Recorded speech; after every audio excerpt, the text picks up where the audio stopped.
Last topic applications of quadratic equation. आतापर्यंत आपण quadratic equation म्हणजे काय ते बघितलं, त्यानंतर त्याचे रूट्स काय असतात, रूट्स कसे फाइंड करायचे, त्याच्या मेथड्स बघितल्या. आता आपल्याला बघायचं आहे क्वाड्रॅटिक इक्वेशनचं ॲप्लिकेशन काय. ॲप्लिकेशन काय आहे म्हणजे काय, डेली लाईफमध्ये किंवा आपण असं बोलू शकतो प्रॅक्टिकल प्रॉब्लेम सॉल्व्ह करण्यासाठी क्वाड्रॅटिक इक्वेशन कशी यूज केली जाते किंवा कुठे कुठे यूज होऊ शकतात, या गोष्टी आपल्याला डिस्कस करायच्या आहेत. तर त्यासाठी आपण टेक्स्टबुकमध्ये दिलेले काही सॉल्व्ड एक्झाम्पल्स आहेत, ते एक्झाम्पल सॉल्व्ह करणार आहोत. ते एक्झाम्पल सॉल्व्ह करताना आपल्याला आयडिया येईल की प्रॅक्टिकल ॲप्लिकेशन त्याचे काय काय.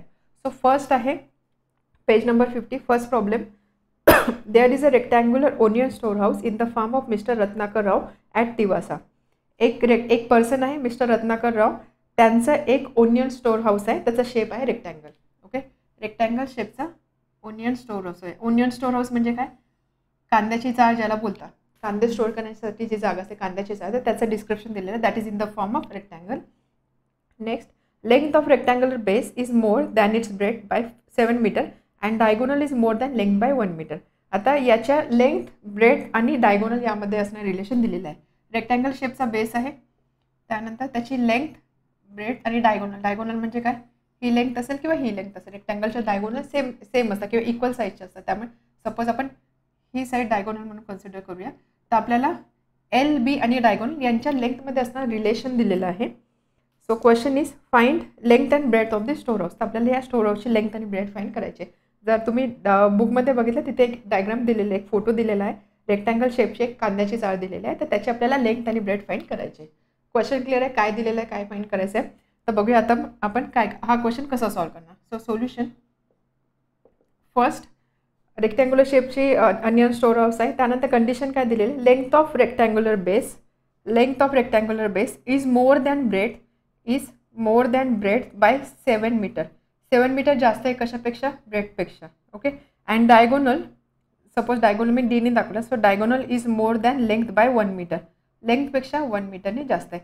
हे दोन रिलेशन आपल्याला दिलेलं आहे, याचा यूज करून आपल्याला हा क्वेश्चन सॉल्व्ह करायचा आहे. आता हा क्वेश्चन आपण कसा सॉल्व्ह करणार, त्यासाठी सगळ्यात आधी आपल्याला एक व्हेरिएबल अज्यूम करावं लागणार आहे. व्हेरिएबल आपण कोणतं अज्यूम करणार, लेंथ ब्रेथपेक्षा 7ने मोठा आहे आणि डायगोनल लेंथपेक्षा 1ने मोठा आहे. त्यामुळे आपण काय करू, सगळ्यात आधी आपल्याला इन्फॉर्मेशन कशाच्या रेफरन्सने दिलेले, ब्रेथच्या रेफरन्सने. त्यामुळे आपण दिलेल्या रेक्टँगलचा ब्रेथ अज्यूम करूया. सो कन्सिडर और असं लिहू, let x be breadth of rectangular store house. Okay, म्हणजे बीची व्हॅल्यू आहे एक्स. त्यानंतर what is given, length is equal to breadth plus 7. त्यामुळे लेंथ लिहिणार आपण बी प्लस 7. हे एक रिलेशन मिळालं. त्यानंतर अजून एक रिलेशन दिलं आहे, diagonal is equal to length plus 1. म्हणजेच काय, diagonal is equal to L plus 1. But एलची व्हॅल्यू ऑलरेडी बी आहे, सो बी प्लस 7 आहे, so B plus 7 plus 1, so that is equal to B plus 8. This is diagonal. डायगोनलची value आहे B plus 8. त्यानंतर length आहे B plus 7 आणि ब्रेथला आपण ॲज्यूम केलं आहे एक्स. त्यामुळे इथे आपण लगेच लिहू शकतो L is equal to x plus 7 आणि इथे असणार आहे एक्स प्लस 8. बी म्हणजे काय, एक्स. एवढ्या गोष्टी आपण लिहिल्या. आता आपण हे कसं सॉल्व्ह करणार, त्यासाठी दिलेले इन्फॉर्मेशन आपण कलेक्ट कसं करणार किंवा इक्वेशन आपण कसं फॉर्म करणार, त्यासाठी आपल्याला रेक्टँगलच्या प्रॉपर्टीचा यूज इथे करावं लागणार आहे. रेक्टँगलची प्रॉपर्टी म्हणजे काय, आपल्याकडे कोणती इन्फॉर्मेशन आहे, ही व्हॅल्यू माहिती आहे, ही व्हॅल्यू माहिती आहे, ही व्हॅल्यू माहिती आहे. जर रेक्टँगल बघितला, रेक्टँगल म्हणजे काय, प्रत्येक अँगल 90 असणार आहे. त्यामुळे जर मी हा ट्रँगल कन्सिडर केला, फॉर एक्झाम्पल सपोज मी हा ट्रँगल कन्सिडर केला, this is right angle triangle, one angle is 90, this is right angle triangle, this is B, this is L, this is diagonal. Right angle triangle आहे. Right angle ट्रँगलमध्ये आपण Pythagoras theorem apply करू शकतो. Pythagoras theorem apply करून आपण ह्या तिन्ही term एकत्र आणू शकतो, म्हणजे इक्वेशनच्या फॉर्ममध्ये लिहू शकतो. त्यामुळे इथे आपण काय करूया, नेक्स्ट स्टेप आपण यूज करणार पायथागोरस थेरम. समजलं, पण पायथागोरस थेरम का यूज करतोय, कारण आपल्याला काय करायचं, आपल्याला एल आणि बीची व्हॅल्यू फाइंड करायची. आपण सगळ्या टर्म्स बीच्या फॉर्ममध्ये किंवा एक्सच्या फॉर्ममध्ये सगळ्या टर्म्स लिहिला, बट याला कनेक्ट आपण कसं करणार, या व्यतिरिक्त अजून काही इन्फॉर्मेशन आपल्याला दिलेली नाही. बट आपल्याला एक कंडिशन दिलेली आहे की जे स्टोर हाऊस आहे ते रेक्टँगलच्या फॉर्ममध्ये आहे. रेक्टँगलच्या प्रॉपर्टीजचा विचार करायचा. आपण कोणती प्रॉपर्टी इथे यूज करू शकतो. काय काय इन्फॉर्मेशन दिलेली, डायगोनल आहे, एल आहे, बी आहे. कन्सिडर केला आपण जर हा triangle will be right angle triangle आहे, म्हणजे ऑब्व्हियसली आपल्याला इथे यूज करावं लागणार आहे Pythagoras theorem. So according to Pythagoras theorem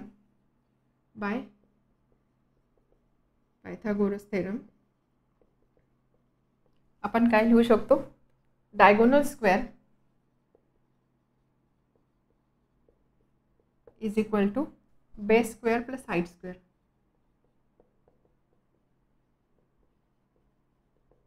Reason, storehouse is rectangular,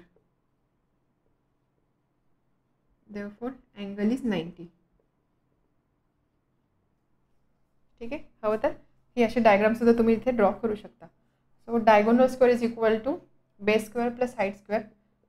diagonal आहे x plus 8 square that is equal to base म्हणजे L. What is L? L is x plus 7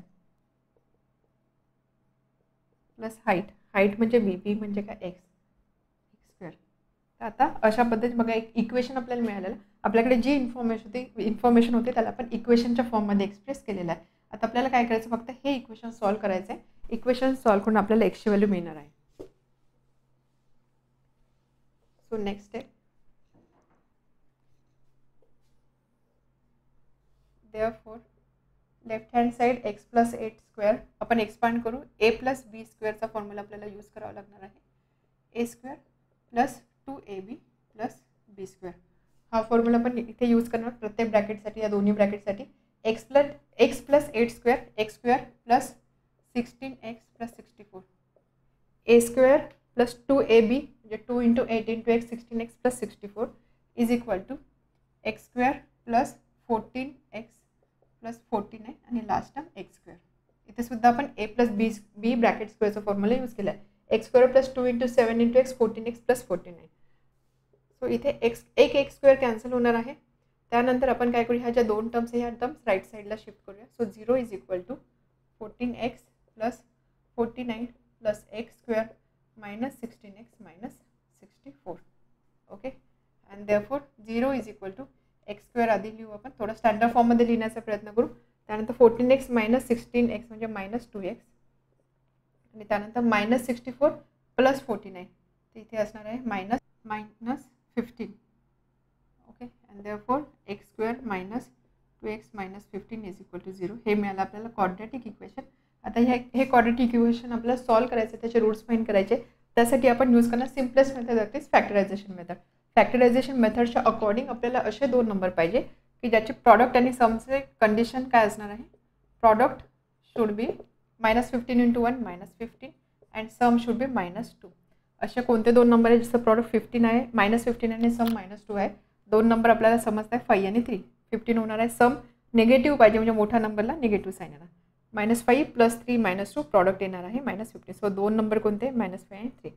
त्यामुळे आपण इक्वेशन लिहिणार x square minus 5x plus 3x minus 15 is equal to 0. Next step x minus 5 plus 3 inside bracket x minus 5 is equal to 0. Therefore x minus 5 आपण common घेऊ शकतो. इथे first टर्ममधून x मिळणार, second टर्ममधून 3 मिळणार इज इक्वल टू 0. दोन ब्रॅकेटचा product 0 आहे किंवा दोन नंबरचा प्रॉडक्ट 0 आहे म्हणजे काय, either of it should be 0. याचा अर्थ काय, x minus 5 is equal to 0 असं लिहू शकतो किंवा x plus 3 is equal to 0. जर x मायनस 5 0 असेल तर x इज इक्वल टू 5 और x इज इक्वल टू -3. अशा x काय दिलेला आहे, x म्हणजे काय दिलेलं आहे, ब्रेड्थ ऑफ रेक्टँग्युलर स्टोरोस. त्यामुळे which can not be negative. That means x equal to -3 not possible. बरोबर, ब्रेड कधी निगेटिव्ह नसणार आहे त्यामुळे ही व्हॅल्यू पॉसिबल नाही. याचा अर्थ काय, एक्सची व्हॅल्यू काय असणार आहे 5. Therefore x is equal to 5. X म्हणजे काय आहे, एक्स आपण ब्रेड कन्सिडर केलेली. Therefore breadth of store house is 5 metre and length पण विचारलेली आहे आपल्याला. लेंथ किती असणार, length is equal to x plus 7 म्हणजे 5 plus 7 that means 12 meter. So breadth of storehouse is 5 meter and length is 12 meter. Okay. समजलं कसं application आहे, कसं आपण हा क्वेश्चन सॉल्व्ह करण्यासाठी क्वाड्रॅटिक इक्वेशनचा कसा यूज केलेला आहे. आता बघूया सेकंड क्वेश्चन काय दिलेला आहे. Next second is a train travels 360 kilometre with uniform speed.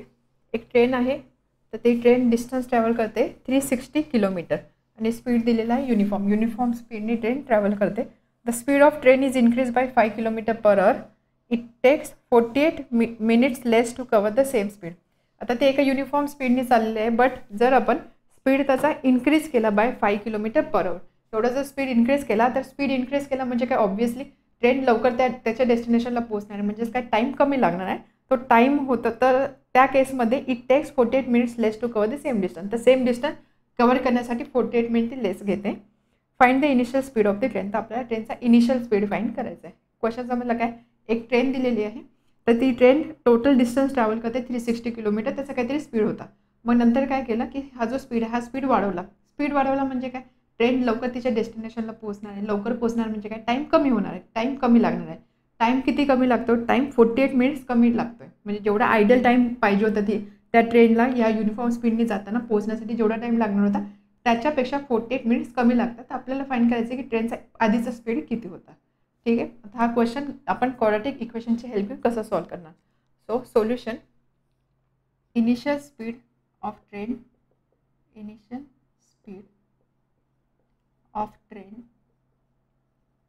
B X kilometre per hour. ठीक आहे. आपण काय केलं, एक व्हेरिएबल अजून केला इनिशियल स्पीडसाठी. Initial speed of train be X kilometre per hour. Total distance to travel is equal to 360 kilometre. आता इथे जर बघितलं, इथे आपण टाईम मेन्शन केलेला आहे, बरोबर. टाईम कमी होतोय, असं टाईम 48 मिनिट्स कमी लागतोय. टाईम मेन्शन केलेला आहे, स्पीड आहे, डिस्टन्स आहे, म्हणजे इथे आपल्याला रिलेशन यूज करावं लागणार आहे. Speed is equal to distance upon time. आपण सायन्समध्ये बघितलेलं speed is distance upon time, कारण स्पीड आपण कशामध्ये मेजर करतो, किलोमीटर पर आवरमध्ये. म्हणजे distance upon time, speed is equal to distance upon time. किंवा याला आपण टाईमच्या फॉर्ममध्ये लिहू शकतो, time is equal to distance upon speed. या रिलेशनचा यूज आपल्याला करायचा आहे, कारण आपल्याला डिस्टन्स, स्पीड या व्यतिरिक्त टाईमची सुद्धा इन्फॉर्मेशन दिलेलं आहे. So time equal to distance upon speed. काय सांगितलं आहे, इफ स्पीड, कंडिशन काय, if speed is increase by 5 kilometre, if speed is increased by 5 kilometre per hour. म्हणजे स्पीड, आधीचा जो स्पीड होता त्याच्यापेक्षा स्पीड वाढवला कितीने, 5 किलोमीटर पर आवरने. म्हणजे न्यू स्पीड काय होणार आहे, आधीचा इनिशियल स्पीड आपण एक्स कन्सिडर केलेला आहे, न्यू स्पीड 5ने इन्क्रीज होतो, म्हणजे x plus 5 kilometre per hour हा होतो न्यू स्पीड. ओके. जर स्पीड हा झाला, if speed is increase by 5 kilometre per hour, that is new speed is x plus 5 kilometre per hour. Then काय दिलेलं आहे, time, then it takes 48 minute less, then time taken is 48 minutes less. That is, आता इथे जर तुम्ही बघितलं, आपण per hour time जो आहे तो आपण प्रत्येक ठिकाणी आवरमध्ये मेजर करतोय, इथे मिनिटमध्ये दिलं, म्हणून सगळ्यात आधी काय करायचं, जिथे कुठे मिनिटमध्ये युनिट दिलेलं असेल त्याला आपल्याला आवरमध्ये कन्वर्ट करायचं. आपल्याला माहिती आहे relation 60 minute is equal to 1 hour, और असं लिहू शकतो 1 hour is equal to 60 minute. त्यामुळे 48 मिनिट म्हणजे किती असणार आहे, 48 upon 60 hour, that is 4/5 hour. 12ने डिवाइड केलं, 4/5 आवर. ठीक आहे. टाईम एवढ्याने कमी होते. समजलं इथपर्यंत काय काय कंडिशन दिलेलं आहे त्या फक्त आपण इथे लिहिलेलं आहे. आता therefore time with speed x minus time with speed x plus 6 ही व्हॅल्यू दिलेली आहे 4/5. टाईमचा डिफरन्स दिलेला आहे 4/5. Okay. Time is equal to distance upon speed. Distance किती आहे, डिस्टन्स आहे 360 किलोमीटर. डिस्टन्स किती आहे, डिस्टन्स दोन्ही ठिकाणी सारखंच असणार आहे 360 kilometre. Okay. Time equal to distance upon speed. Time with speed x म्हणजे 360 अपॉन एक्स एवढा टाईम लागणार आहे इनिशियली. आणि सेकंड टाईम काय असणार आहे, डिस्टन्स सारखाच असणार आहे म्हणजे 360च असणार आहे. टाईम किती लागतोय, टाईम लागतोय ते x+5 आहे ना, ठीक आहे. 360 डिस्टन्स आहे, स्पीड किती आहे सेकंड केसमध्ये, स्पीड आहे x+5. तर हा डिफरन्स आहे 4/5. समजलं आपण काय केलं, टाईमच्या फॉर्ममध्ये पूर्ण इक्वेशन रिलेट केलेलं आहे. ओके, 4/5 हे कुठून आलं आहे, दिस इज 48 मिनिटला आपण आवरमध्ये कन्वर्ट केलेलं आहे. तर हे झालं एक इक्वेशन. आता हे इक्वेशन आपल्याला सॉल्व्ह करायचं आहे. इक्वेशन आपण कसं सॉल्व्ह करणार, लेफ्ट हँड साईडला जर तुम्ही बघितलं 360 आपण इथे कॉमन घेऊ शकतो. सो 360 जर मी कॉमन घेतला ब्रॅकेटमध्ये असणार 1/x, सेकंड ब्रॅकेटमध्ये असणार -1/x+5 is equal to 4/5. Okay, right hand side as it is, left hand साईडमधनं आपण 360 कॉमन घेतला. अँड देअरफॉर आपण काय करू, हा जो नंबर इथे मल्टिप्लाय करतो हा इकडे शिफ्ट करूया. सो इथे जाऊन तो काय करणार, डिवाइड करेल. राईट, इथे मल्टिप्लाय करतो, राईट हँड साईडला आपण शिफ्ट केला तर इथे जाऊन तो डिवाइड करेल. आणि त्यानंतर LHSला असेल 1/x - 1/x+5. देअरफॉर आपण ब्रॅकेट सॉल्व्ह करणार x+5 - x upon x into x+5 is equal to 4/5 into 360 इथे असणार 90. 5 इंटू 90, एक्स आणि एक्स कॅन्सल होणार. Therefore 5/x into x+5 is equal to 1/5 into 90. Therefore x into x+5 into 1, x into x+5 is equal to 5 into 5 into 90. Okay. Therefore x square plus 5x is equal to, हा product किती असणार आहे, 90 into 5 450 into 5 2250. तर आपण आपल्याला quadratic equation मिळतं आहे x² plus 5x minus 2250 is equal to 0. This is quadratic equation. आता हे क्वाड्रेटिक इक्वेशन आपल्याला सॉल्व्ह करायचं, त्याच्यावरून आपल्याला एक्सची व्हॅल्यू मिळणार आहे. आता हे क्वाड्रेटिक इक्वेशन आपण कसं सॉल्व्ह करणार, हे क्वाड्रेटिक इक्वेशन आपण सॉल्व्ह करूया फॅक्टरायझेशन मेथडने. फॅक्टरायझेशन मेथडच्या अकॉर्डिंग आपल्याला असे दोन नंबर पाहिजे. प्रॉडक्ट आणि समची कंडिशन असणार आहे, ज्याचा प्रॉडक्ट असेल -2250. Product should B -2250 and sum should be 5. Sum should be 5. Okay, आता कोणते नंबर असेल 2 to 5, 2 to 5 म्हणजे 15चा स्क्वेअर आहे ना. तर आपण बघूया कॉम्बिनेशन कसं असू शकतं. 15 इंटू 150. ठीक आहे, आपण याची आधी फॅक्टर्स फाइंड करूया. फॅक्टर्समध्ये आपण नंबर्स ॲडजस्ट करूया जेणेकरून ज्याची सम 5 येईल. ओके, 15 इंटू 150 किंवा 15 to 15 इंटू 10. ओके, त्यानंतर 15 3 इंटू 5 इंटू 15 इंटू 10. त्यानंतर 5 ना, किंवा इथे आपण असं लिहू 3 into 5 into 3 into 5 into 5 into 2. सगळे प्राईम फॅक्टर्समध्ये लिहिले. कॉम्बिनेशन आपल्याला पाहिजे 5 सम आली पाहिजे.